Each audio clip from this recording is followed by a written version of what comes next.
지난주에 소식을 하나 받았습니다. 지난주 화요일날 5월 12일날 이른 아침에 인도네시아에서 오지 고산족에게 물자를 공급하러 갔다가 돌아오던 항공기가 떨어져서 항공선교회 조이스 린이라는 선교사가 순교를 했습니다. 조이스 린이라는 사람은 바로 지난주에 순교를 했는데, 이 사람은 대만 사람인데 미국에서 그 유명한 MIT 공대를 졸업했고, 그리고 하나님의 부르심을 받고 그 미국의 유명한 IT 회사를 다니다가 하나님의 부르심을 받고 자기가 그 기독교의 명문인 고든 코넬 신학교를 마쳤습니다. 그 과정에서 하나님이 자기를 항공 선교사로 부르셨다는 걸 깨닫고 마프라는 항공 선교회 소속 선교사가 돼서 비행기를 날아다니면서 인도네시아에서 오지 사역을 지원해 주러 다니던 선교사였습니다. 왜 이렇게 좋은 학교를 나오고 좋은 직장을 가졌고 또 좋은 신학교를 나온 사람이 구태여 오지를 날아다니면서 순교까지 당하게 되었는가?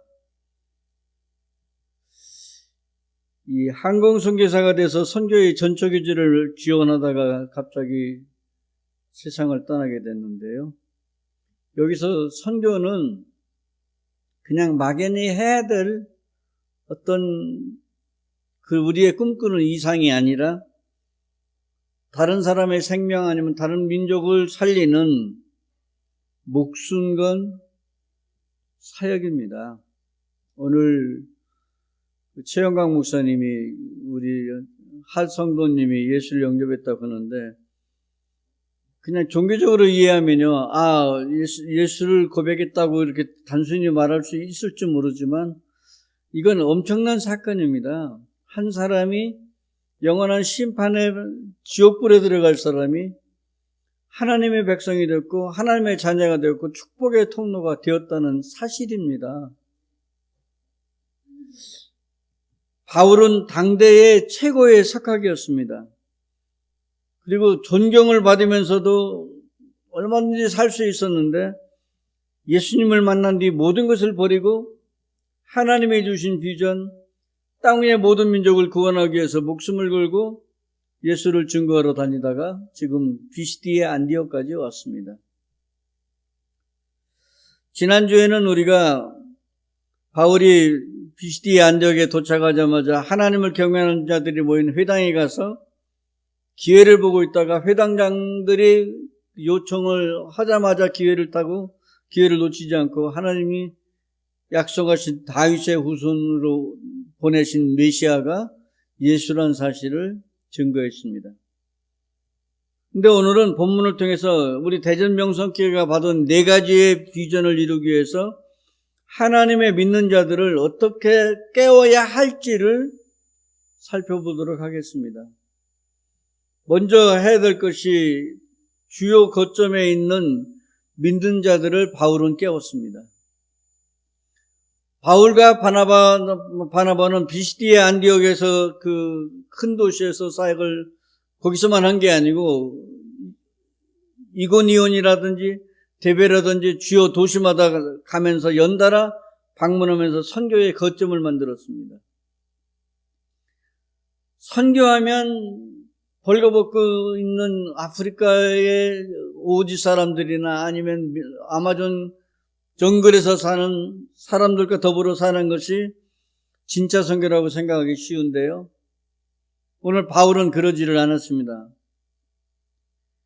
1960년대에 강원도 태백 차도 잘 들어가지 않는 그곳에 예수원을 세웠던 대천덕 신부님 같은 분은 우리가 잘 기억하고 있지 않습니까? 한국교회에 큰 영향을 끼쳤던 것이 사실입니다. 그런데 오늘날 한국, 세계를 선교를 하는 한국교회를 만든 분은 여의도 광장에서 100만 명을 모아가지고 복음을 증거했던 빌리의 그레암 목사님과 우리 김장한 목사님, 그리고 또 우리 CCC의 김준권 목사님이 대표적인 인물이 아닌가 싶습니다. 그 당시 여의도에 100만이 모인다는 건 상상할 수가 없었는데 서울 여의도 광장에 그 결집했던 그 사람들을 향해서 우리 하나님의 비전을 선포할 때 사람들이 100만 성도 가운데 10만이 일어나서 내가 가는 선교사가 되거나 보내는 선교사가 되겠다고, 또 평생 한 번은 선교지에 갔다 오겠다고 10만 명이 일어나고 다짐했습니다. 바울도 마찬가지고 중요 도시를 돌면서 하나님을 예배하기 위해 모인 유대인들과 이방인들에게 바울은 도시를 중심으로 사역을 시작했습니다. 따라서 명성교회에 주신 비전을 펼치기 위해서는 중요한 지역에, 거점 도시에, 거점 지역에 중요 인물들을 만나서 우리의 비전을 나눠야 될 것입니다. 우리의 비전이 어떻게 펼쳐질지 우리는 아무도 몰라요. 어떤 큰 영향력 있는 사람이 나타날지 안 나타날지도 몰라요. 그렇지만 하나님께서 만나게 하신 사람들을 찾아가서 우리의 비전을 보여줄 필요가 있습니다. 두 번째, 바울과 바나바가 했던 것은 하나님의 사람 세례 요한의 고백과 그리고 구체적인 성경의 증거들을 가지고 예수가 누구인지를 증거하기 시작했고, 거기 나가서 자기가 만난 예수, 성경에만 나타난 예수, 성경에서 말하는 예수만을 증거한 게 아니고 자기가 만난 부활하신 예수를 증거하기 시작했습니다. 전통적으로 이스라엘 사람들이 생각했던 메시아는 어떤 사람이냐면 골리앗과 싸워 이겼던 다윗처럼 로마 제국을 싸워 이겨서 자유를 가져오고 경제 번영을 가져올 사람을 메시아로 생각하고 있었습니다. 그런데 예수님의 모습을 보니까 가난한 어부들, 그 다음에 사람들로부터 무시당하고 버림을 받는 세리, 마태 같은 사람을 데리고 다니니까 도대체 이 사람이 메시아인 것 같지가 않은 거예요. 왕의 권위가 보이지 않고 그저 허접한 사람들도 데리고 다니는 그 모습 속에서 이건 가짜다, 그렇게 판단하고 예수를 정죄하였고 자기 힘으로 죽일 수가 없으니까 빌라도 손을 통해서 죽이게 만들었습니다. 본문 26절과 27절에 보면 형제들아, 아브라함의 후손과 너희 중 하나님을 경외하는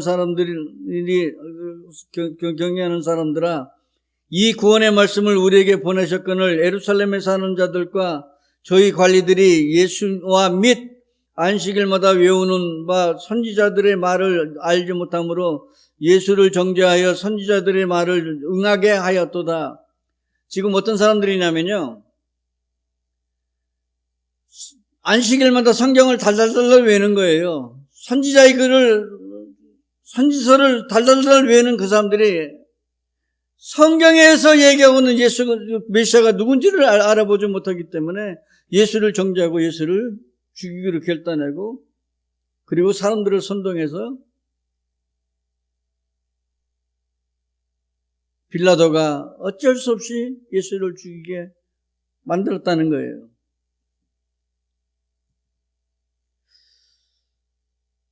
우리가 믿고 확신하는 우리의 전통이 있습니다. 우리가 교리가 있습니다. 근데 우리는 그 교리와 전통 때문에 때에 따라서는 성경에서 말하고 있는 하나님의 비전을 놓칠 수가 있습니다. 그리고 정죄할 수도 있습니다.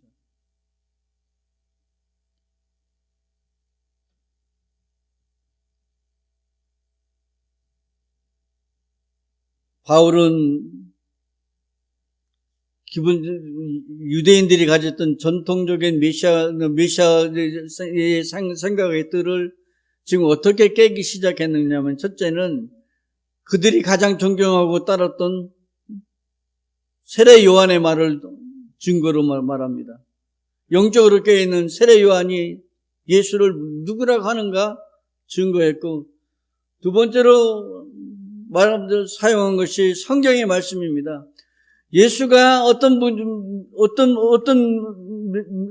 분이었고, 그가 어떻게 핍박을 받고, 메시아로 오셔서 어떤 고난을 받고, 어떻게 나무에 매달려 죽을 것이고, 어떤 무덤에서 갇힐 것이고, 누구의 무덤에서 갇힐 것이고, 그리고 죽었다가 3일 만에 부활할 것을 성경을 조목조목 들어가면서 설명하고 있습니다.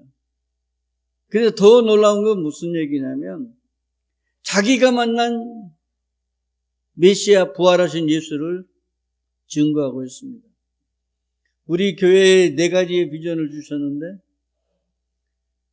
우리가 잠자고 성경은 알고 예배를 오래 드려왔던 사람들에게 우리의 비전을 하나님이 주신 비전을 얘기할 때 첫 번째로 생각해야 될 것이, 세례 요한같이 영적으로 깨어있어서 모든 사람이 존경받는 사람들의 말을 그들이 어떻게 고백하는가를 들을 필요가 있고, 두 번째는 하나님이 어떻게 약속했고 어떻게 일을 진행해 가시는가를 성경을 통해서 우리의 비전을 확증시킬 필요가 있습니다.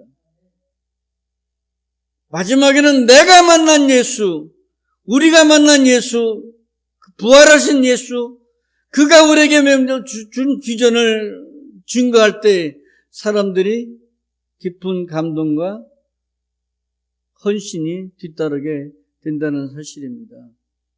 내가 성경이 이렇게 말하더라 정도가 아니고, 우리가 만난 예수가 이랬고 주의 비전 앞에 이렇게 순종할 때 어떤 일들이 벌어졌는가, 성경이 그렇게 말했는데 정말 우리의 삶 속에서 우리 교회 안에서 이런 일이 진행되고 있다고 증거할 때에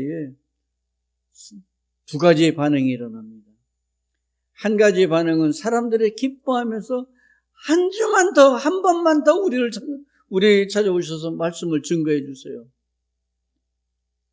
말씀을 전해달라고 증거하고, 그리고 그 말씀을 들을 때 얼마나 감동스럽고 감격스러워서 하나님께 영광의 찬양을 드리는지 알 수가 없습니다.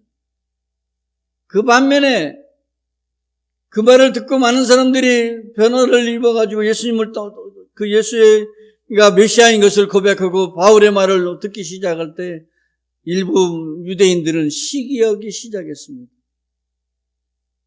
하나님의 비전을 받을 때 2가지 현상입니다. 하나는 감동스러워서 내가 죽기를 각오하고 당신 말대로 주의 비전 앞에 헌신하겠습니다 하는 사람이 있는가 하면, 또 한 사람은 시기와 질투를 하면서 가로막는 사람들이 있습니다.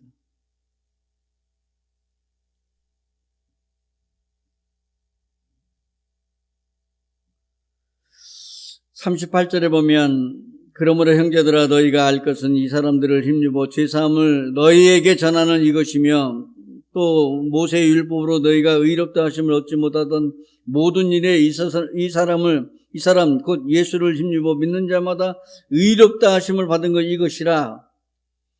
예수를 믿으면 죄사함을 받게 되고 의롭다 하게 되고 하나님의 자녀가 된다는 사실을 선포할 때 2가지 반응이 일어난다고 했지 않습니까? 그래서 사도행전 13장 44절과 45절에 보면, 그 다음에 안식일에 온 시민이 거의 다 하나님의 말씀을 듣고자 모였다고 그랬어요. 성령이 역사한 겁니다. 사람을 불러 모을 수가 없어요. 우리 힘으로는 사람을 변화시킬 수도 없고 사람을 끌어모을 수도 없는데, 성령이 역사하니까 그 말을 들은 사람들이, 온 성에 있는 사람들이 다 모이기 시작하니까 유대인들이 그 무리를 보고 시기가 가득하여 바울이 말한 것을 변박합니다.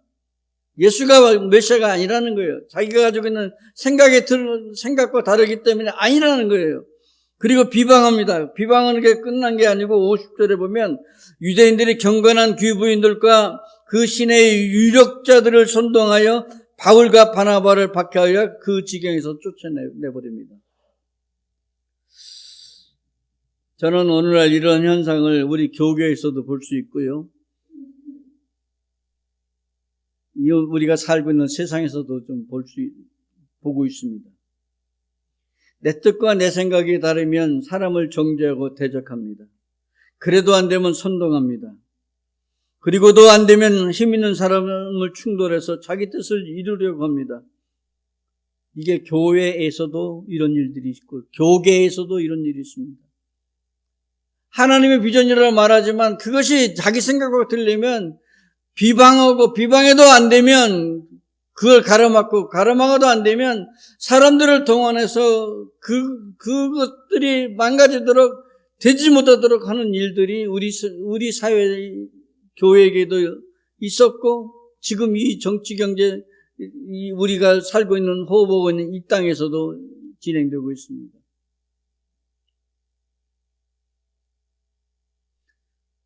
그래서 이분들이 정말 무서운 건요, 정의란 이름으로 하나님을 대적한다는 사실이에요. 하나님을 위해서 그렇게 대적한다고, 하나님을 위해서 한다는 사람들이 하나님을 대적할 수 있다는 사실 앞에서 우리가 굉장히 우리 자신을 살펴볼 필요가 있습니다. 그래서 그 결과적으로 바울과 바나바가 두 가지 일을 합니다. 하나는 대적하는 자들을 향해서 46절에 이렇게 말합니다.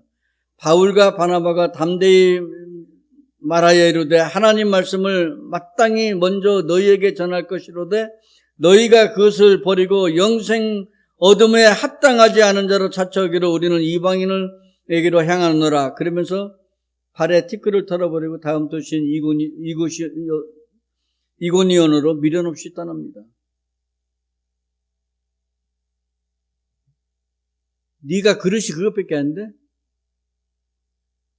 너에게 영생을 얻는 기회가 왔고 네가 하나님의 축복의 통로가 되는 놀라운 은혜의 시간인데 그것이 안 돼? 그럼 나 갈게. 그리고 다른 도시로 훌훌히 떠나는 거예요.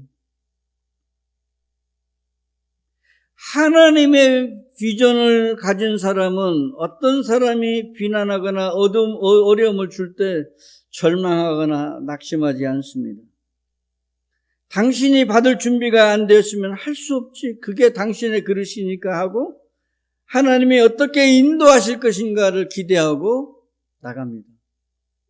현대 선교의 아버지 윌리엄 캐리가 그랬습니다. 구두 수성공했던 사람이 예수를 영접하고 나니까 너무 그 은혜가 감동스러워가지고 신학을 하고 공부를 해서 목사가 됐습니다. 목사가 됐는데 그 당시에 영국에 성령의 바람이 막 불기 시작해서 영적인 대붕이 일어났습니다. 대붕이 일어나서 사람들마다 예수를 영접하고 놀라운 기적과 표적들이 일어나고 있는데 세계 선교에 대해서는 관심이 전혀 없었습니다. 근데 하나님께서 윌리엄 캐리에게 세계 선교를 향해 나가라고 비전을 주셨을 때 윌리엄 캐리가 사람들 앞에서 얘기합니다. 세계 선교를 해야 됩니다. 열방을 향해서 복음을 전해야 됩니다. 그럴 때 가로막는 분이 있었습니다. 나이 드신 목사님 한 분이 여봐요, 젊은이 자네가 아니더라도 하나님이 원하시면 하나님이 하셔. 우리말로 하면 젊은 사람이 뭐 이렇게 설쳐? 하나님이 다 하실 건데. 그때 윌리엄 캐리는 바로 이때가 하나님의 때이고 하나님이 부르셔서 세계 선교를 나가야 될 겁니다. 그러면서 모아가지고 젊은 믿음의 사람들을 만나가지고 이 하나님의 비전을 얘기할 때 생긴 것이 그 유명한 침례교 베프티스트 미션 소사이티라는 선교단체를 만들어 놓고 기도부터 시작합니다. 돈도 없고 힘도 없으니까 기도부터 시작하면서 자기가 직접 선교지로 나갔어요.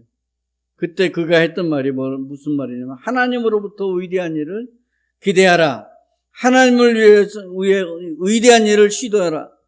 이것이 그가 평생의 삶의 모토였습니다. 두 번째로 바나바와 바울이 했던 것이 제자들을 어디서든지 든든히 세워서 그분들이 훗날 하나님의 비전을 읽어나갈 일꾼으로 세웠습니다. 본문 50절에 보면 바울과 바나바가 어쩔 수 없이 쫓겨나가는데 지금 자기들에게 복음을 증거했던 바나바와 바울이 비시디 안디옥에서 쫓겨나가지고 지금 이고니온으로 지금 가고 있는데 제자들은 기쁨이 충만하고 성령이 충만했다고 그랬어요. 짧은 기간입니다. 긴 기간도 아니에요. 어떻게 성령이 충만할 수가 있고 어떻게 기쁨이 충만할 수 있겠냐는 거예요. 하나님이 주신 그 비전을, 하나님이 주셨던 그 사건을 바울과 바나바는 확실히 알기 때문에 그 말씀을 증거할 때 그 감동받은 사람들을 예수 그냥 단순히 믿게 하고 끝난 것이 아니고 이고니온에서 다시 루스드라를 가고 데베를 갔을 때도 돌 맞아가지고 다 죽어가면서도 불구하고 다시 돌아와서 그들을 세워서 그들 공동체의 장로들을 세우고 교회들을 견고히 쓰게 만들었습니다. 오늘 하성도님이 예수를 영접했다고 그랬는데 그 영접한 그분에게 하나님의 일꾼 될 수 있도록 견고히 세워주는 거예요. 우리 집사님들을, 믿음의 동역자들인 집사님들을 더욱 견고히 세워서 그분들을 돌볼 수 있도록 목숨을 걸고 바울과 바나바는 제자들을 세워나갔습니다.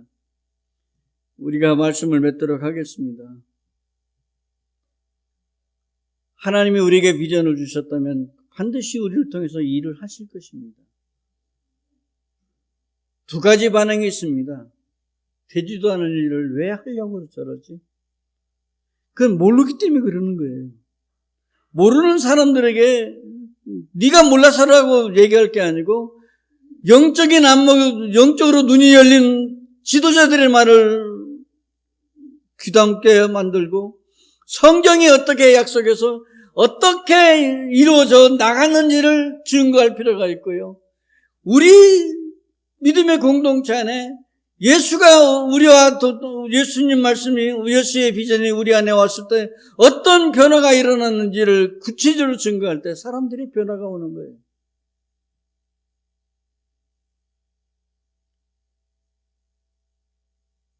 어떤 환경이 올 때 흔들리면 안 됩니다. 하나님을 기대하시고 하나님이 행하실 일을 기대하고 시도할 때 놀라운 일들이 일어날 것입니다.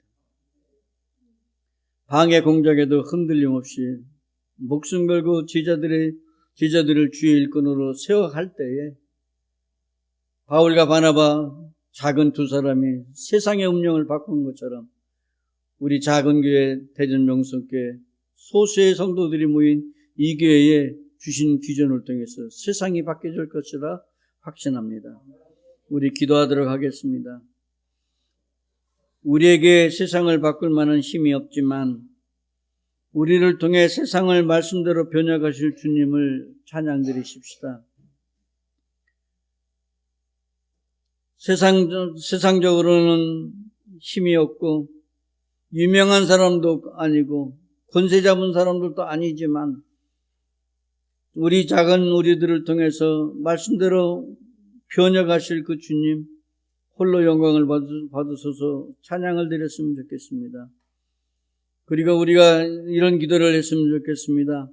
우리가 당면한 어려움을 넘어서서 하나님이 주신 비전을 넉넉히 감당할 만한 믿음과 성령의 충만함을 달라고 기도하시면 좋겠습니다.